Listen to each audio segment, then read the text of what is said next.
Assalamualaikum Waalaikumsalam. Abia puja tabaya fitrah ngan peng. Ni tanya dalam mazhab Syafi'i anjir.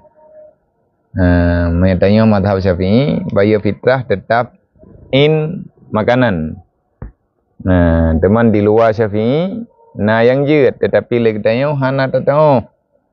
Hana tatau cara abu, hana tatau ukuran. Tayak putubiat tak keut menteu ngan peng. Dukna ukuran tak putubit kan harga beras di kampung tanya yang di putubit. Ataupun harga kan harga makanan yang tanya paju.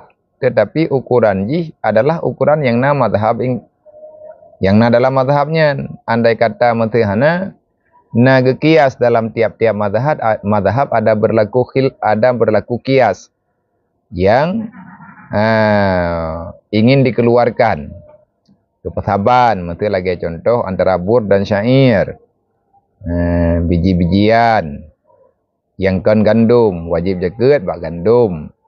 Teman yang lain yang kan gandum tapi makanan kut pergi gekih oleh para ulama jeut. Cuma menyatakan di lagi tanya tanah juk peng.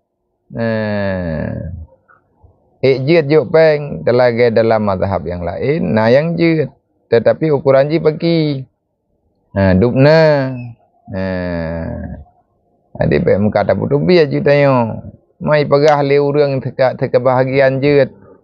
Bahkan na urang yang gepegat edaran lom. Yo juk peng dupno sekian. Kejih tak ikut kenarahan, kebenaran. Tatanya yang le abak gurai. Pakan dia awalnya ipegah jeut. Leu urang yang gebet ke pegah hanjeut. Iji yang pegah hukum urang ya beut. Ke masalah ganya naik ke pebuat yang kepegahnya tak gebetnya kajeut. Jadi dalam ibadatnya baik tak apa jeut-jeut baik tak apa mudah-mudah. Dadum urang ikut je yang teh lebih semangat yang penting nah. Dedak ka hamsah pagi tu mah. Letat hal-hal ibadah itu sekedar ada, padahal tujuan ibadah bukan sekedar ada. Gajinya tak diberi oleh orang, rezeki tak diberi oleh Allah.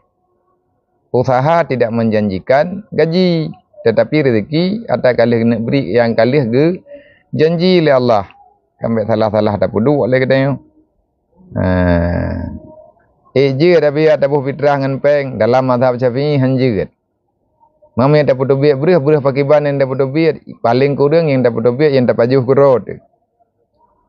Yang dapat juh kerot pakai ban. Mana yang lebih hebat dapat juh kerot nyan yang ibu jaga fitrah. Ataupun yang tamu sedekah ada kala jaga-jaga yang lain.